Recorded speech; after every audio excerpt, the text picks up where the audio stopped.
안녕하세요. 지식생활 시청자 여러분. 그동안 견과류가 우리 몸에 얼마나 좋고 어떤 종류가 나에게 딱 맞는지 속 시원히 아셨죠? 이제 견과류를 꾸준히 드시겠다고 마음먹으신 분들도 많을 겁니다. 그런데 여기서 잠깐, 혹시 여러분이 지금 드시고 있는 견과류 정말 올바르게 먹고 있다고 확신하시나요? 몸에 좋다는 말만 믿고 하루 한 움큼씩 드시고 있지는 않으신가요? 아니면 볶은 게 더 고소하고 맛있으니 괜찮겠지 생각하며 가공된 제품만 찾고 계신가요? 혹은 서늘한 곳에 둔다며 싱크대 위에 방치하고 있지는 않으신가요? 만약 그렇다면 충격적이게도 여러분이 어렵게 챙겨 드시는 그 견과류가 오히려 우리 몸에 독이 될 수도 있습니다. 네, 맞습니다. 아무리 좋은 식품도 잘못 먹으면 약이 아니라 독이 될 수 있습니다. 견과류는 그 놀라운 효능만큼이나 어떻게 먹고 어떻게 보관하느냐가 그 효과를 결정짓는 아주 중요한 요소입니다. 잘못된 섭취 습관은 견과류의 건강 이점을 모두 날려버릴 뿐만 아니라 때로는 심각한 부작용까지 초래할 수 있습니다. 예를 들어 발암물질 위험에 노출될 수도 있다는 사실 알고 계셨나요? 오늘 지식생활 세 번째 편에서는 가정의학과 박찬우 원장과 함께 여러분이 흔히 저지르는 실수들을 짚어보고 견과류의 효능을 100% 아니 200%까지 끌어올리면서도 부작용은 완벽하게 피할 수 있는 구체적이고 실용적인 방법들을 알려드릴 겁니다. 하루 한 줌의 정확한 기준부터 생견과류와 볶은 견과류의 진실, 그리고 1급 발암물질로부터 견과류를 지키는 보관법까지 여러분의 건강을 위한 필수 정보들을 지금 바로 공개합니다. 건강한 견과류 섭취, 이제는 똑똑하게 즐기셔야 합니다. 이 중요한 정보들을 놓치지 않으려면 지금 바로 지식생활 구독과 좋아요, 그리고 알림 설정까지 꼭 부탁드립니다. 슬기로운 견과 생활 지금 시작합니다. 안녕하세요. 지식생활 시청자 여러분. 견과류가 몸에 좋다는 사실은 이제 모두 아실 겁니다. 하지만 여기서 가장 중요한 질문이 남아 있습니다. 바로 얼마나 먹어야 할까? 라는 질문이죠. 몸에 좋다고 해서 무조건 많이 먹으면 좋을까요? 안타깝게도 정답은 절대 그렇지 않다입니다. 견과류는 영양 밀도가 높은 만큼 칼로리 밀도 또한 매우 높기 때문입니다. 그래서 하루 한 줌이라는 적정 섭취량을 지키는 것이 견과류의 효능을 온전히 누리면서도 부작용을 피하는 가장 중요한 원칙입니다. 대부분의 보건기관과 영양 전문가들이 권장하는 견과류의 하루 적정 섭취량은 한 줌이며 이는 무게로 약 28에서 30g에 해당합니다. 이 정도 양은 견과류의 풍부한 영양소를 충분히 섭취하면서도 과도한 칼로리 부담을 피할 수 있는 가장 이상적인 균형점이라고 할 수 있습니다. 그런데 막상 한 줌이라고 하면 정확히 어느 정도인지 감이 잘 안 오실 겁니다. 사람마다 손 크기가 다르니 저 박찬우 원장이 정확히 알려드리겠습니다. 만약 여러분이 아몬드를 드신다면 약 24알이 하루 한 줌에 해당합니다. 호두는 쪼개진 것으로 12에서 14조각, 즉 온전한 호두로는 6에서 7개 정도가 적당합니다.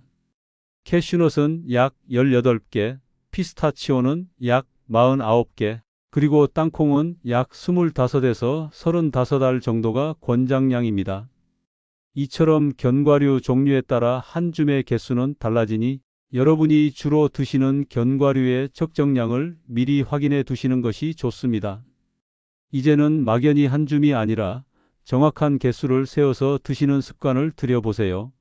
자, 그렇다면 왜 이렇게 섭취량을 강조하는 걸까요? 그것은 바로 과다 섭취 시 발생할 수 있는 여러 가지 부작용 때문입니다. 첫째, 가장 흔하고 직접적인 부작용은 바로 칼로리 과잉과 그로 인한 체중 증가입니다. 견과류는 건강한 지방이 풍부하여 영양 밀도가 높지만 동시에 칼로리 밀도도 매우 높습니다. 예를 들어 아몬드 100g은 약 600칼로리에 육박하는데 이는 밥 2공기와 맞먹는 열량입니다. 다른 식사량을 조절하지 않고 견과류를 과도하게 섭취한다면 당연히 전체 칼로리 섭취량이 늘어나 체중 증가로 이어질 수밖에 없습니다. 건강을 위해 견과류를 먹었는데 오히려 살이 쪄서 스트레스를 받는다면 안 되겠죠? 견과류는 칼로리만 높은 설탕 덩어리 과자와는 차원이 다르지만 그렇다고 무제한으로 먹어도 되는 것은 아닙니다. 건강한 간식이지만 적정량이라는 선을 넘으면 독이 될 수 있음을 기억해야 합니다. 둘째, 소화기 장애를 유발할 수 있습니다. 견과류의 풍부한 지방과 식이섬유는 적정량 섭취 시 건강에 매우 유익합니다. 하지만 한꺼번에 너무 많이 먹으면 우리 소화기관에 큰 부담을 줄 수 있습니다. 이는 복부 팽만감, 가스, 소화불량을 유발할 수 있고 심한 경우에는 설사나 복통으로 이어지기도 합니다. 특히 평소 소화 기능이 약하거나 과민성 대장 증후군이 있는 분들은 더욱 주의가 필요합니다. 지방과 섬유질은 소화되는데 시간이 오래 걸리기 때문에 과하게 섭취하면 이와 장이 힘들어할 수 있다는 점을 꼭 기억하세요. 셋째, 특정 영양소의 독성 위험입니다. 모든 영양소가 그렇듯 아무리 몸에 좋다고 알려진 영양소도 과도하게 섭취하면 독이 될 수 있습니다. 견과류 중에서도 가장 대표적인 예가 바로 브라질너트의 셀레늄 독성, 즉 셀레노시스입니다. 브라질너트는 단 한 알만으로도 하루 권장 셀레늄 섭취량을 훌쩍 넘길 수 있는 셀레늄의 제왕입니다.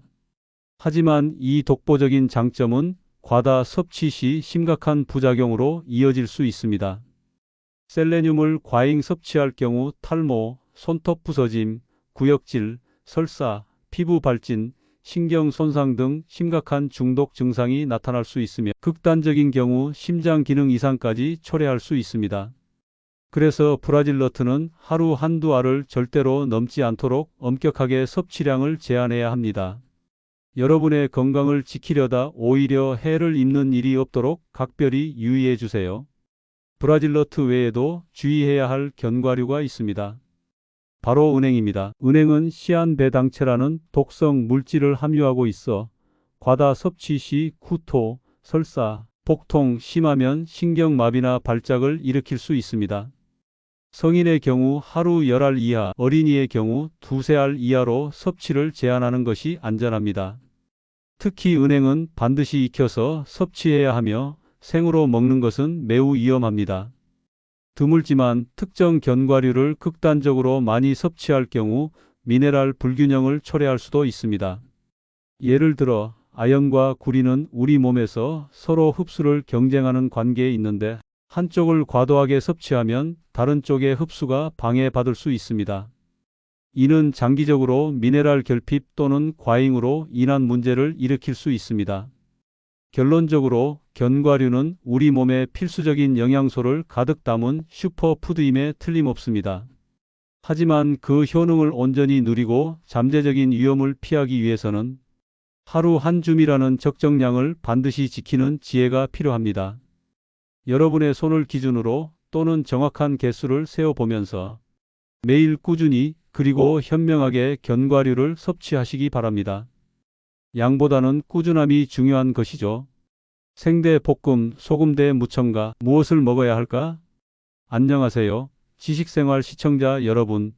이제 하루 한 줌의 중요성은 충분히 이해하셨을 겁니다. 그런데 견과류를 구매할 때 또 하나의 큰 고민에 부딪히게 되죠. 바로 생 견과류를 먹어야 할까? 아니면 볶은 견과류를 먹어야 할까? 그리고 조미된 것과 무첨가 중 어떤 것을 골라야 할까? 하는 의문입니다. 오늘 이 시간에는 이 질문들에 대한 명쾌한 해답을 드리고 여러분이 견과류의 효능을 100% 이상으로 끌어올릴 수 있는 가장 똑똑한 선택법을 알려드리겠습니다. 먼저 생 견과류와 볶은 견과류 중 어느 것이 더 좋은지에 대한 소비자들의 오랜 궁금증을 해결해 드리겠습니다. 정답은 각각의 장단점을 이해하고 상황에 맞게 선택하는 것이 중요합니다. 생 견과류 로우 너츠의 장점부터 살펴보겠습니다. 생 견과류는 말 그대로 아무런 가공을 거치지 않은 자연 그대로의 상태입니다. 그렇기 때문에 열에 민감한 비타민과 섬세한 불포화 지방산의 손실이 거의 없어 영양적으로 가장 온전한 상태를 유지합니다. 특히 비타민 E와 같은 지용성 비타민은 고온에 노출되면 파괴될 위험이 있는데 생견과류는 이러한 영양소들을 그대로 섭취할 수 있다는 장점이 있습니다. 또한 아무런 첨가물이 없어 견과류 본연의 순수한 영양과 맛을 그대로 즐길 수 있습니다. 인공적인 조미료나 보존제에 대한 걱정 없이 자연의 선물을 그대로 누릴 수 있다는 것이죠. 하지만 생견과류에도 단점은 존재합니다. 생견과류는 피트산이나 효소 억제제와 같은 항영양소를 함유하고 있을 수 있습니다. 이러한 성분들은 일부 사람들에게 소화 불편이나 더부룩함을 유발할 수 있으며 특정 미네랄의 흡수를 방해하기도 합니다. 물론 대부분의 건강한 사람들에게는 큰 문제가 되지 않지만 소화 기능이 약하거나 민감한 분들은 이러한 영향을 느낄 수 있습니다. 또한 생견과류는 볶은 견과류에 비해 살모넬라균과 같은 미생물 오염의 위험이 상대적으로 높을 수 있습니다. 물론 철저한 위생관리와 검사를 거쳐 유통되지만 소비자의 입장에서는 한 번 더 신경 쓸 부분입니다. 다음으로 볶은 견과류 로스티드 너츠의 장점입니다. 볶는 과정, 즉 로스팅 과정을 거치면 견과류의 풍미와 향, 그리고 바삭한 식감이 극대화되어 기호성이 훨씬 높아집니다. 고소한 냄새가 입맛을 자극하고 바삭한 소리가 씹는 즐거움을 더해주죠. 또한 열 처리를 통해 유해 미생물이 사멸하기 때문에 생견과류에 비해 안전성이 높아집니다. 그리고 일부 항영양소가 파괴되어 소화가 더 용이해질 수 있다는 장점도 있습니다. 하지만 볶은 견과류에도 주의해야 할 단점이 있습니다. 고온에서 볶을 경우 견과류의 풍부한 섬세한 다중 불포화 지방산이 산패, 즉 산화될 위험이 커집니다. 산패가 진행되면 유익한 지방산이 파괴될 뿐만 아니라 유해한 활성산소가 생성될 수 있습니다. 또한 비타민 E와 같은 열에 약한 일부 비타민이 파괴될 가능성도 있습니다. 가장 우려되는 부분은 120도 이상의 고온에서 견과류를 볶을 경우 아크릴 아마이드라는 잠재적 발암 물질이 생성될 수 있다는 점입니다. 아크릴 아마이드는 고온에서 탄수화물과 아미노산이 반응할 때 생성되는 물질로 감자튀김이나 과자 등에서도 발견될 수 있습니다. 비록 견과류에서 생성되는 양이 아주 많지는 않지만 장기간 꾸준히 섭취하는 식품인 만큼 무시할 수 없는 부분입니다. 그렇다면 전문가로서 제가 권장하는 가장 이상적인 방법은 무엇일까요? 바로 생견과류를 구입하여 가정에서 저온으로 직접 볶아 먹는 것입니다.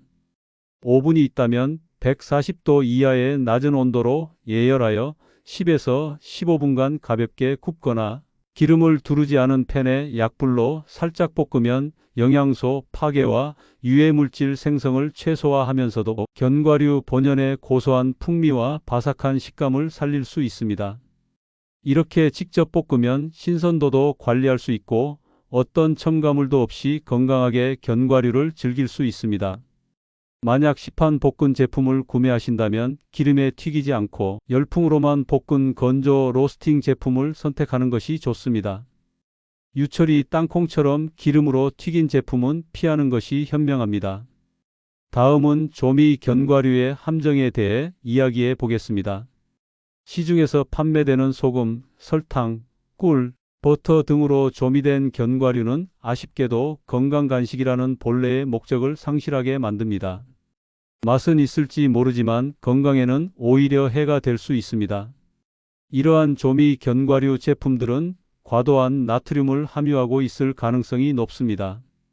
과도한 나트륨 섭취는 혈압을 높이고 심혈관 질환의 위험을 증가시키는 주범입니다.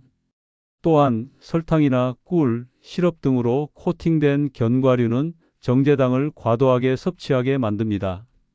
정제당은 혈당을 급격히 올리는 혈당 스파이크를 유발하고 이는 장기적으로 인슐린 저항성을 높여 당뇨병 발생 위험을 증가시킬 수 있습니다. 그리고 튀김 과정에서 사용된 건강하지 않은 식물성 기름이나 산패된 지방은 우리 몸속의 염증을 촉진할 수 있습니다. 생각해 보세요. 견과류는 본래 심혈관 질환, 당뇨, 비만 등을 예방하고 염증을 줄이는 데 도움을 주는 식품입니다. 그런데 조미된 견과류를 섭취한다면 견과류가 가진 좋은 효능은 사라지고 오히려 건강에 해로운 첨가물 때문에 역설적으로 질병의 위험을 높이는 결과를 초래할 수 있습니다. 마치 좋은 약에 독을 섞어 먹는 것과 같죠. 따라서 견과류의 건강 효능을 제대로 누리려면 가공을 최소화한 자연 상태의 제품, 즉 무첨가, 무염 제품을 선택하는 것이 필수적입니다. 굳이 맛을 더하고 싶다면 계피 가루나 천연 바닐라 익스트랙 또는 소량의 비정제, 코코아 파우더 등을 활용하여 건강한 풍미를 더하는 방법을 추천합니다. 오늘 내용을 다시 정리하자면 견과류는 그 자체로 훌륭한 건강 간식입니다. 하지만 그 효능을 온전히 누리고 잠재적인 위험을 피하기 위해서는 생견과류를 직접 저온에 볶아 먹거나 건조 로스팅된 무첨가 제품을 선택하는 것이 가장 현명한 방법이라는 점을 기억해야 합니다. 올바른 선택이 여러분의 건강한 삶을 위한 중요한 첫걸음이 될 것입니다. 안녕하세요. 지식생활 시청자 여러분. 견과류를 현명하게 선택하는 법을 알아보셨으니 이제 그 다음으로 중요한 단계, 바로 보관법에 대해 이야기할 차례입니다. 견과류는 그 놀라운 영양 성분만큼이나 어떻게 보관하느냐에 따라 그 가치가 크게 달라집니다. 부적절한 보관은 견과류의 이점을 무력화시킬 뿐만 아니라 여러분의 건강에 심각한 위험을 초래할 수 있기 때문입니다. 특히 오늘은 견과류 보관에서 가장 치명적인 두 가지 위협인 산패와 아플라톡신에 대해 자세히 알려드리고 이를 피할 수 있는 황금률을 제시해 드리겠습니다. 견과류의 가장 큰 적 중 하나는 바로 산패입니다. 산패는 견과류의 풍부한 불포화지방산이 공기 중에 산소, 빛, 그리고 열에 노출되어 변질되는 현상을 말합니다. 마치 신선한 기름이 오래되면 쩐내가 나고 색이 변하는 것과 같습니다. 산패가 진행되면 흔히 쩐내라고 불리는 불쾌한 냄새와 맛이 나며 견과류 본연의 고소함은 사라지고 역한 느낌을 주게 됩니다. 더욱 중요한 것은 산패 과정에서 우리 몸에 유익했던 지방산이 파괴되고 오히려 유해한 활성산소와 독성 물질들이 생성된다는 점입니다. 이러한 물질들은 세포 손상을 유발하고 장기적으로는 암이나 심혈관 질환과 같은 만성 질환의 위험을 높일 수 있습니다. 그러니 견과류에서 조금이라도 쩐내가 난다면 아까워하지 말고 즉시 버려야 합니다. 두 번째, 그리고 더욱 치명적인 위협은 바로 아플라톡신입니다. 아플라톡신은 고온다습한 환경에서 아스페르길루스라는 특정 곰팡이가 피면서 생성되는 강력한 독성 물질이자 세계보건기구 산하 국제암연구소에서 지정한 1급 발암물질입니다. 이 독소는 주로 땅콩, 옥수수, 그리고 일부 견과류에서 발생하기 쉽습니다.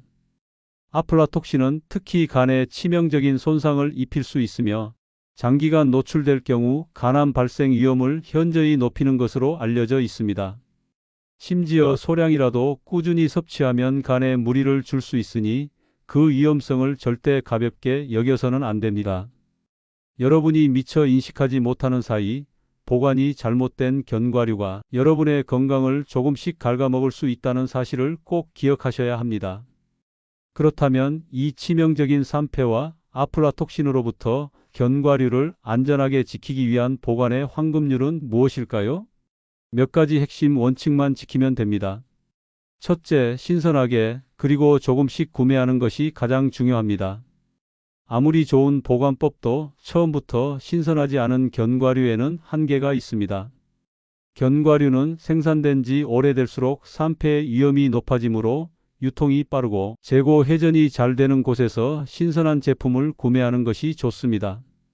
또한 한 번에 대량으로 구매하기보다는 가급적 한 달 이내에 모두 소비할 수 있는 소량만 구입하는 것을 강력히 권장합니다.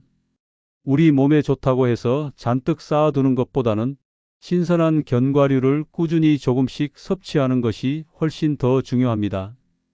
둘째, 공기와 빛을 완벽하게 차단하여 밀폐하고 어둡게 보관해야 합니다. 산소와 빛은 산패를 가속화하는 주범입니다. 따라서 견과류를 구매했다면 원래의 포장지 그대로 두지 마시고 반드시 불투명한 밀폐 용기나 지퍼백에 담아 보관해야 합니다. 투명한 용기는 빛에 노출되기 쉬우니 피하는 것이 좋고, 유리병이라면 어두운 곳에 두거나 신문지 등으로 감싸서 빛을 차단해 주세요. 공기가 통하지 않도록 뚜껑을 꽉 닫거나 지퍼백에 공기를 최대한 빼내는 것도 잊지 마세요. 이 과정만으로도 견과류의 신선도를 훨씬 오래 유지할 수 있습니다. 셋째, 그리고 가장 중요한 원칙은 바로 차갑게 보관하는 것입니다. 산패와 곰팡이 증식을 억제하는 가장 효과적인 방법은 저온 보관입니다. 냉장고나 냉동고는 견과류를 위한 최고의 보관 장소입니다. 단기간 최대 6개월 보관 시에는 냉장 보관이 필수적입니다. 냉장고의 낮은 온도는 지방의 산패 속도를 현저히 늦춰주고 곰팡이의 번식을 억제합니다. 냉장고에 보관할 때는 다른 식품의 냄새가 배지 않도록 더욱 철저히 밀폐 용기에 담아주세요. 장기간 최대 1년 이상 보관 시에는 냉동 보관이 필수적입니다.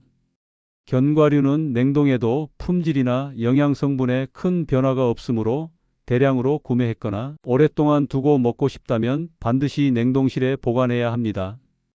필요할 때마다 소량씩 꺼내어 실온에 잠시 두면 금방 해동되어 바로 먹을 수 있습니다. 혹시 시중에 많이 판매되는 하루 견과 제품을 즐겨 드시나요? 이 제품들 역시 실온보다는 냉장 보관하는 것이 훨씬 더 안전하고 신선도를 유지하는 데 유리합니다. 간편함을 위해 실온에 두는 경우가 많지만 견과류의 건강 가치를 제대로 누리려면 냉장 보관을 습관화하는 것이 좋습니다. 마지막으로 폐기해야 할 신호를 명확히 알아두세요. 견과류에서 쩐내가 나거나 평소와 다른 이상한 냄새가 나거나 맛이 씁쓸하거나 이상하다면 망설이지 말고 즉시 전량 폐기해야 합니다. 또한 눈으로 보기에 곰팡이가 핀 흔적이 있다면 마찬가지로 전부 버려야 합니다. 아까우니까 괜찮겠지 하는 생각은 절대 금물입니다. 앞서 말씀드렸듯이 아플라톡신과 같은 독소는 열에 매우 강해서 끓이거나 볶아도 제거되지 않습니다. 그리고 눈에 보이는 곰팡이 외에 보이지 않는 곰팡이 포자가 주변으로 퍼져 있을 수 있으므로 일부만 곰팡이가 피었더라도 전체를 버리는 것이 안전합니다. 견과류는 우리 몸에 정말 좋은 식품입니다. 하지만 그만큼 까다로운 보관을 요구하기도 합니다. 오늘 알려드린 보관의 황금률만 잘 지키신다면 산패와 아플라톡신이라는 위험에서 벗어나 견과류의 모든 건강 효능을 안전하고 완벽하게 누리실 수 있을 겁니다. 여러분의 건강을 위해 지금 바로 견과류 보관 상태를 점검해 보시는 건 어떠세요? 안녕하세요. 지식생활 시청자 여러분. 오늘 우리는 슬기로운 견과 생활 세 번째 편을 마무리하며 견과류를 가장 똑똑하게 먹는 법에 대해 자세히 알아보았습니다. 아무리 좋은 견과류라도 어떻게 먹고 어떻게 보관하느냐에 따라 그 효능이 완전히 달라질 수 있다는 점을 이제는 명확히 이해하셨을 겁니다.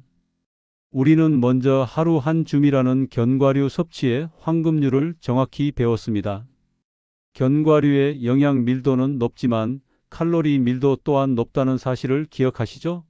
아몬드 23알, 호두 7에서 8알 등 각 견과류의 적정량을 지키는 것이 과다 섭취로 인한 체중 증가, 소화불량, 그리고 심지어 셀레늄 독성이나 은행의 독성 같은 위험을 피하는 가장 중요한 방법임을 강조했습니다.